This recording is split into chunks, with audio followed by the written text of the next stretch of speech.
called him the Ukrainian Neymar. The tag was loud, flashy, and dangerous, the kind of nickname that starts as admiration and ends as a millstone. Mikhailo Mudryk arrived at Chelsea with a price tag that smelled like destiny, 70 million euros up front, and another 30 million euros in add-ons. For a club desperate to find a spark on the left flank, the signing felt like an answer. Fast, fearless, and blessed with a highlight reel dribble that made defenders look small. He had the ingredients scouts salivated over. The narrative wrote itself. Youth plus explosive speed plus high ceiling equals future superstar. Except football rarely rewards equations without context. Talent alone isn't an operating system. It needs a team, a plan, a timeline. And the moment Mudryk hit Stamford Bridge, the clock started ticking. This is a story about hype, timing, and mismatch. It's about how public expectation and tactical inconsistency can suffocate potential.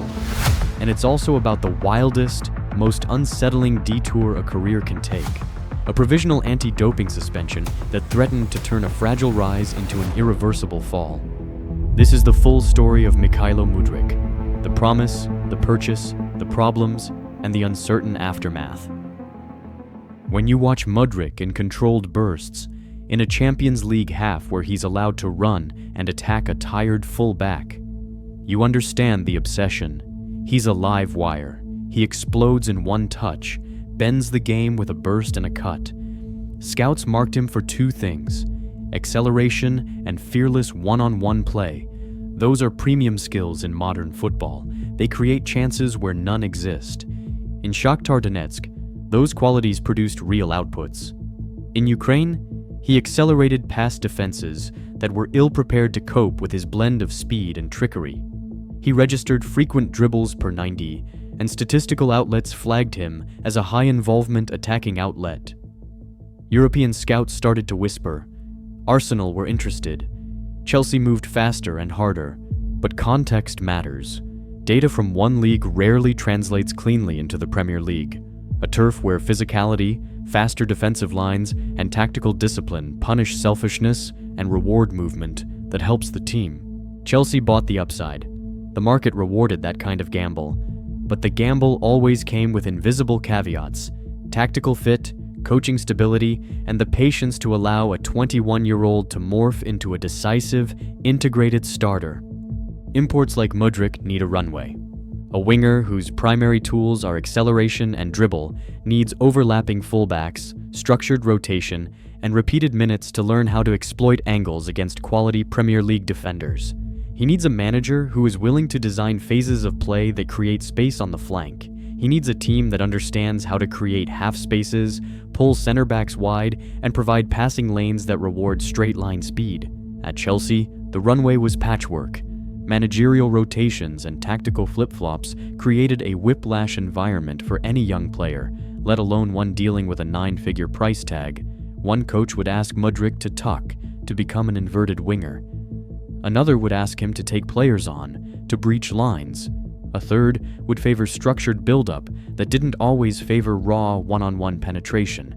The result: inconsistent minutes, an unclear role, and a player asked to adapt faster than he had time to breathe. There were flashes, moments where the original scouting report screamed, "Yes, this is the player." Long-range strikes, rapid bursts that sliced open lazy markers. The odd, impactful substitution where Mudryk changed the pace and immediately became the X-factor. But flashes are not the same as reliability. When you dig into the numbers, a pattern emerges: high involvement in build-up, lots of dribbles attempted, but a much lower conversion rate in the penalty area. Lots of attempts, low-value outcomes. That's a recipe for frustration. Fans see attempts, memes see highlights, analysts see low final third efficiency. For a club paying elite fees, that inefficiency is unforgivable, at least in public opinion. A Sports Dark analysis showed a worrying stat. Within 5 seconds of receiving the ball, Mudryk lost possession 50 times across 807 minutes, roughly 5.5 times per 90.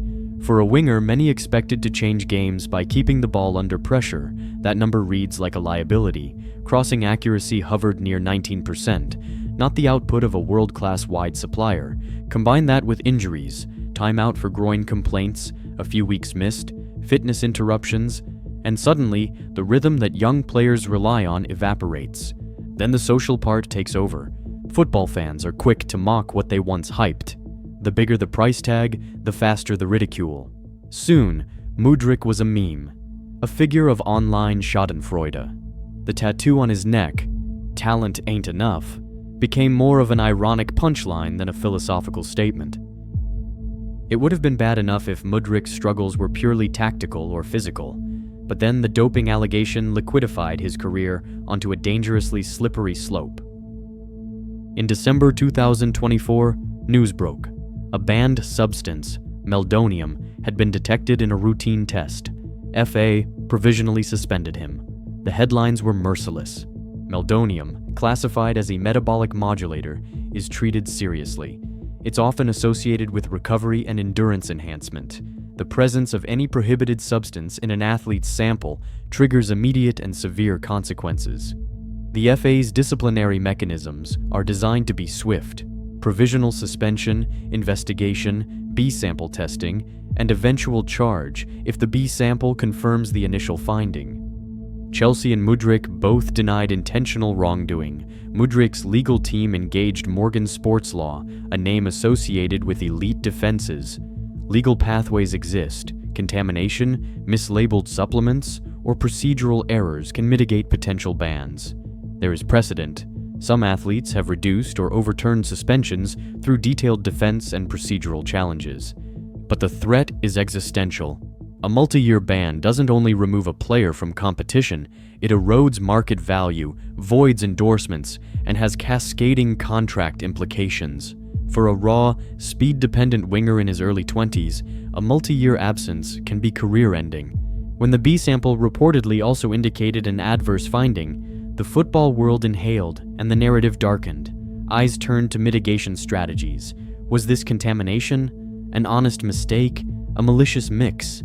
The difference between a 6-month reduction and a 4-year ban can be the difference between a comeback and obliteration. It's easy to forget the human part in all this. Mudryk is a young man living under a microscope. The pressure of expectation is not just about performance on 90 minutes, it infects training, sleep, relationships with management and teammates. When the media turns critical, the athlete's inner life, confidence, decision-making speed, and risk appetite changes. Mudryk's on-field decision-making was often questioned. Shooting when he should have passed, forcing dribbles into low-value areas, poor first touches under pressure. Were these technical deficits? Or were they signs of a player overcompensating under the weight of external narrative? The answer is probably both. In the toughest leagues, the mental fragility shows up as poor choices. A player who once attacked a fullback with abandon may now hesitate for a split second and be closed down. The hesitation costs half a step, and at top levels, a half step is a match-losing distance. That hesitation became Mudryk's silent opponent. But the story is not only criticism. There were tactical reasons that Chelsea's system failed to highlight Mudryk's strengths. A winger of his profile wants overlapping fullbacks who can create 2v1s, midfielders who can rotate to pull the center-backs wide, and a manager willing to commit to sustained phases where the left flank becomes a focal point. Instead, Chelsea too often offered patchwork ideas. The fullback didn't consistently overlap, the pivot didn't always drift, and the rotation of managers meant different demands each week. The result, a player placed in mismatching roles. That's why Eden Hazard thrived at Chelsea in the past, because the structure for stretches let him be Hazard. Mudryk never got that prolonged runway. There's also the question of development environment. A 21-year-old imported for an elite fee needs psychological scaffolding. He needs coaches who will shield and structure rather than expose and scapegoat. Ideally, a club should plan a 2-year integration: tactical education, minutes, targeted mentoring, tailored strength work, and incremental responsibility. Chelsea's revolving doors and the public's appetite for instant returns stripped that scaffolding away. And then came the memes, the tattoo, the cheap jokes. It's petty to reduce a human being to an image, but that's the reality of modern sports media. What about the data that supports a more generous reading? There were games where Mudryk's runs created chaos, where he attracted multiple defenders, opened channels for teammates, and produced moments of sheer brilliance. The scouting report wasn't wrong. The problem was consistency. Advanced metrics flagged his ability to beat players and acceleration scores, but the conversion into goals and assists was limited. That's the gulf between eye test and output. A player can look brilliant, yet not earn the scoreboard metrics that quiet the critics. In football's currency, numbers speak loudest. Now, after the anti-doping charges, the options narrow. Mudryk's legal strategy is to prove lack of intent, the classic contamination or mislabeled supplement defense. The comparison case often invoked is Paul Pogba's arbitration saga, a long, expensive legal fight where procedural issues and defense teams managed to reduce the immediate damage. But precedent isn't a guarantee.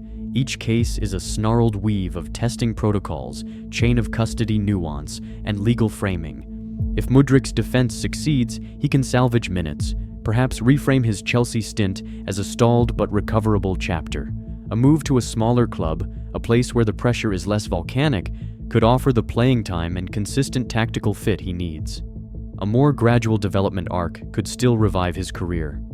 If the defense fails, a long suspension would be catastrophic. For a player built on physical gifts like speed and acceleration, years out of the game can hollow out the very base of what made him special. There's a broader lesson here about how clubs evaluate talent. The market's hunger for explosive young wingers drives fees sky high. Clubs convince themselves that the next highlight reel will become an instant starter if they simply move fast enough and pay enough. But the Mudryk case shows a systemic blind spot, the failure to assess environmental fit and managerial patience. In the transfer ledger, Mudryk is an ugly line item. But the mistake isn't simply that Chelsea paid too much, it's that they didn't provide the slow, steady framework a high-ceiling teenager needs. They asked him to be a hero in a story that required a supporting cast the club had yet to fully assemble. So how bad was Mudryk in the Premier League? The honest answer is, not as bad as the memes, not as good as the hype. He had the tools. He lacked the stage where those tools could be used consistently. His technical flaws were real, decision-making under pressure, inconsistent final third output, and a sometimes poor first touch. But they were visible because Chelsea's context amplified them rather than masked them. Now the most important question remains, where does he go from here? If the case is resolved in his favor, a move to a measured environment, a club with tactical clarity and a longer developmental runway, could reignite him. If not, Mudryk's name becomes a cautionary tale. How hype plus the wrong environment plus legal peril can collapse potential into caricature. Watching this unfold is one of modern football's grimmer lessons. For fans, it's an object lesson in humility. For clubs, it's a note on risk management. For young players, it's a brutal reminder that talent doesn't exist in isolation. Mikhailo Mudryk still has a chance, but the margin for error has narrowed to nearly nothing. The one thing he always had, the explosive pace that made scouts drool, remains a physical fact. Whether he translates that into a long career at the top level will depend on a messy combination of legal luck, tactical fit, and the fragile psychology of a player who had the world shouting at him before he learned to walk with the weight of fame. This isn't the end of the story. It might be a hard chapter, but football has a strange way of forgiving and reinventing if the architecture is right. For Mudryk, the architecture was wrong. Now he must hope the next blueprint fits him better.